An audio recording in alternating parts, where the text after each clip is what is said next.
yeah, it might go downhill for Josh Emmett from here on out. But hey, it's your boy DHP. Y'all know the rest, man. And hey, so this is my UFC Vegas 114 preview show. It's gonna be like a quick, small preview show. Gonna be different from the norm because I'm gonna combine my perspectives. I do want to get into Josh Emmett just a little bit here, um, but yeah, it's gonna be a perspective and a preview show. Um, I'm gonna go over through the main card quickly, and then we're gonna talk about Josh Emmett because yeah, it might go down from here. To be quite honest, go downhill. So Josh Emmett, Kevin Vallejos, the main event. We got Amanda Lemos and Jillian Robertson, co-main event. Then Andre Touchy Feely and Jose Delgado. We got Marwan Rocky and Harry Hardwick. Then we got Ian Kurtiba and Umar Sy. And then we got the boy Charles Johnson. I'm gonna talk about him a little bit towards the end of the video. Charles Johnson and Bruno Silva. Y'all know flyweight is my favorite weight class of the UFC. Charles Johnson, yeah, he definitely need to win this fight because the two niggas that he beaten is the current flyweight champ and has vaulted himself in the top 6 rankings, jumped past him in the rankings, and now potentially one fight away from getting a title shot at flyweight. But back to Josh Emmett and Kevin Vallejos. Yeah, to me, y'all let me know how y'all feel in the comments. But to me, unless this nigga Josh Emmett rewind the clock and go back to his KOing ways, I don't see how he could beat Kevin Vallejos. Because not only is Kevin, and Kevin is one of these rising prospects that's trying to vault himself further into the rankings and shit like that. Kevin Vallejos, now I would give the power advantage to Josh Emmett, but Kevin Vallejos overall is just a faster striker. If we want to do inside boxing, outside boxing, even kickboxing on the range, I feel like Kevin Vallejos can definitely get the better of Josh Emmett. Now, based on all he got to do, to be quite honest, and I know some of y'all niggas gonna say it's a little bit boring, but at the end of the day, this is MMA, and some of these niggas, they well, I guess you can fault them because even I have my own criticism, but they fight to win. All Kevin got to do, I mean, he's gonna fight his fight, but all Kevin really got to do is just study the fight Leroy Murphy, the game plan that Leroy Murphy had against Josh Emmett, which brings me to the perspective side of things where do Josh Emmett go from here? Like, he's on a 2-fight losing streak. He got subbed out against Yusuf Zalal, which ironically is now facing Aljo. I do feel like if Josh Emmett was to oh damn, Kamzat, he got that fight won. By the way, UFC 5 playing in the background. I do feel like if Josh Emmett won that fight, it would have definitely been Josh Emmett and Aljo, and that would have been an interesting matchup. But Yusuf Zalal submitted Josh Emmett, and then a fight prior, Josh Emmett lost, and he got dominated. That fight. Speaking of old fights, the way Leroy Murphy beat Josh Emmett was kind of like how John Jones beat Glover Teixeira. He just technically just picked him apart. And that's all Kevin Vallejos got to do is just study that game plan. But going back to the perspective, like Josh, this fight is really, if you really think about it, this is a typical fight of a UFC vet, and then you got the riser prospect and Kevin Vallejos.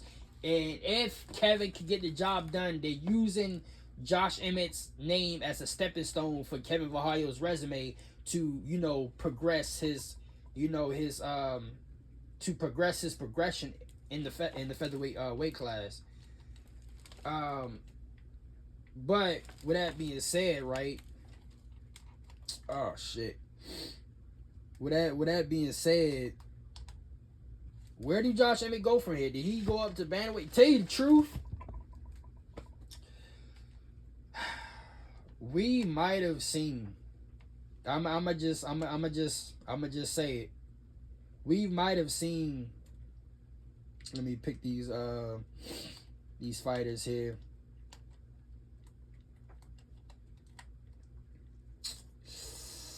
Hold on, y'all. Hold on. Because some of my buttons is kind of fucked up for real.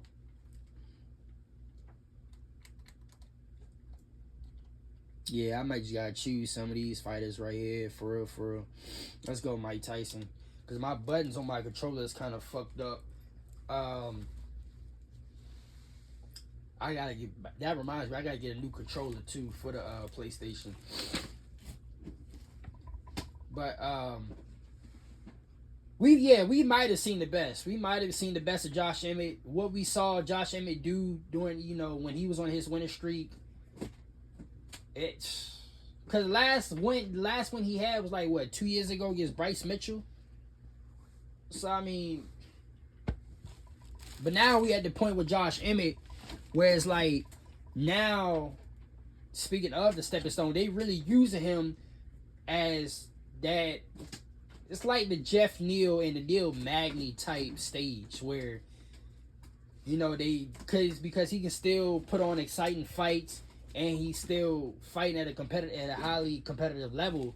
They're giving him these high rising prospects. Not that Leroy Murphy and Yusef Zalal is really, I wouldn't say rising prospects. They're not really rising prospects. They're like part of like the now of this generation.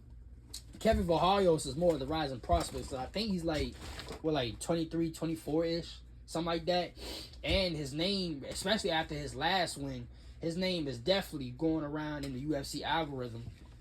So now this is definitely a rising prospect. But Josh Emmett is in this Jeff Neal, Neil Magny stage where they're using these niggas to see if they can really perform on the big stage. And if you get through Josh Emmett, then maybe niggas like Josh Emmett and Jeff Neal and Neil Magny, then yeah, these niggas is low-key ready. But if you look at it, Josh Emmett is not he's not keeping up with the times. And I don't know if he is getting older. How old is he? Let me check. Oh hell yeah. He is old. He's 41 years of age. Not that and I battle with my mans in the personal message about the age of some of these fighters where we still have half the niggas still being title challengers and even champions at like mid-30s and late 30s and shit like that. But Josh Emmett is running to the problem where it's the evolution of the sport, where he can no longer keep up with the new generation of UFC athletes. And he still got that power equalizer, but when these niggas is more faster than you, not only do they have the power to go along with your power, but they're more youthful. They can get in and out of their pockets, stick and move, and they have a little bit more skill than you than just striking. It ain't nothing really you can do. So I just want to y'all let me know in the comments what y'all think. If Josh Emmett loses this fight, is this really it for him? You know what I mean? Or can he go up to bantamweight and try to revitalize his career? To be quite honest with you, going up to bantamweight is an option, but I mean, who is he going to beat at bantamweight? If he was to go up to bantamweight, who can he beat at bantamweight? Where he at in his career? I really don't think nobody, to be quite honest. So that's what I'm kind of basically I'm saying.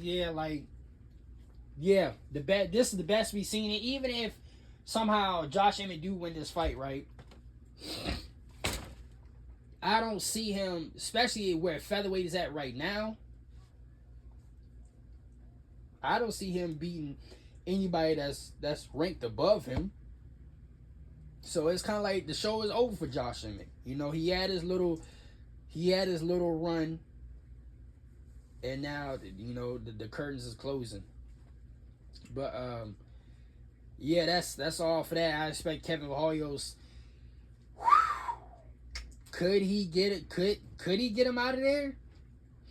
Could he get Josh Emmett? Now Josh Emmett is. Even Ilya Taporia couldn't really finish Josh Emmett. But could Kevin Vallejos, get Josh Emmett out of there? My personal opinion, I'm gonna just say just a 5-round decision. It's just gonna be a 5-round unanimous decision. But yeah, it's it for Josh Emmett. So now we got Amanda Lemos and Julia Robinson, 2 veterans of women's MMA. I mean, if we going on skill wise, Amanda Lemos should win this fight. Like, and it's crazy that Amanda Lemos is not really. When I first seen Amanda Lemos fight up until now, you would think that she would have been at least a champion at least one time, at least one and done. Because Amanda do got some skills on her, but for some reason, just certain styles, and when she get to that moment, she just get beat. Then we got Touchy Feely and Jose Delgado. But Charles Johnson and Bruno Silva. I would not be surprised, like with some of these other fights I be saying, I would not be surprised if it go one way or the other. Like, if Bruno Silva beats Charles Johnson, I would not be surprised. If Charles Johnson actually beat Bruno Silva even knocks him out, I would not be surprised either. Like, this fight could go either way for me. But I will say, on a perspective tip, Charles Johnson needs to win this fight. He needs to win this fight. I feel like every fight from here on out for Charles Johnson is must win. And why? Because Joshua Van, he beating 2 niggas that's now not only vaulted past him in the rankings, but is in positions to be one of flyweights' greatest stars. Now, I wouldn't say greatest stars, but if you look at somebody like Joshua Van, like Joshua Van alone is already a big deal at flyweight. Now you can say, he has more haters and more detractors than he do fans and people that's accepting of him. But regardless, whether you have haters or whether you have fans, he's still an attraction.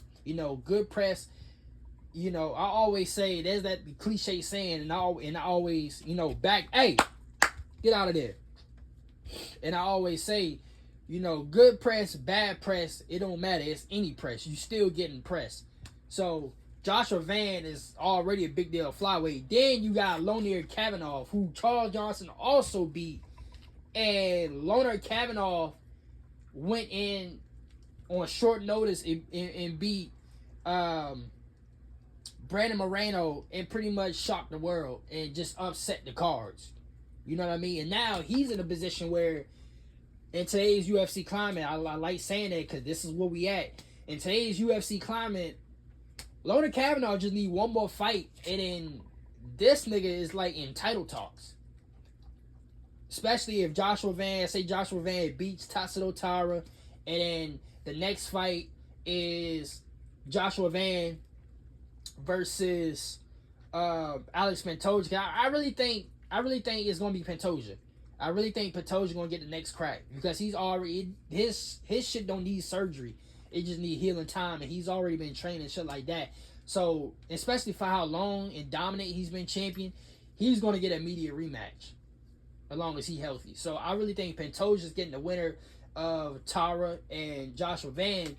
Lonir Kavanaugh, to be quite honest, nothing's been said. There's no rumors, but truth be told, you might could set up Lonir Kavanaugh and Manel Cap at this point. Or you might give Lonir Kavanaugh and let's just say, I mean, I explained it. Y'all gotta go back to the weekend recap video I made after that fight card. But Lonir Kavanaugh could fight behind him a little bit, and then you get somebody like Manel Cap. But anyway, Lonir Kavanaugh, regardless, Lonir Kavanaugh is in a position where he can legit be in title conversations. And Charles Johnson to beat both of them, and Charles Johnson is like nowhere near title conversations, that's gotta hurt a bit. Not even a bit. That's gotta hurt a lot bit. You know what I mean? So from here on out, these next fights, Bruno Silva or his next matchup, these are must-win fights. But yeah, man, on paper, it's it ain't too bad of a fight card. We got a lot of niggas on the prelims too. That's pretty good. Chris Curtis and I can never pronounce his name, but the Chinese guy or whatever, that he's a beast, bro. He can legit be like a solid. I wouldn't say he's championship material, but he could be a solid like journeyman gatekeeper at welterweight because he's a fucking monster. But we got Chris Curtis. He's dropping back down to welterweight to fight him. They got Vitor Petrino and Steven Aspelad. Then Brad Tavares and Eric Anders. You want to talk about taking it back to, a little bit of. Hold on. Excuse me. You want to talk about taking it back to my high school days. Brad Tavares and Eric Anders, they've been fighting since I was in high school, back in, the 2014s, the 2015s, 2013s. So they still fighting. But on paper, this ain't. On paper, it's not the most stacked fight night card, but for the names that's on here, I know it's gonna produce a lot of good fights. But until the review show Saturday night, I'ma holler at y'all boys later, man.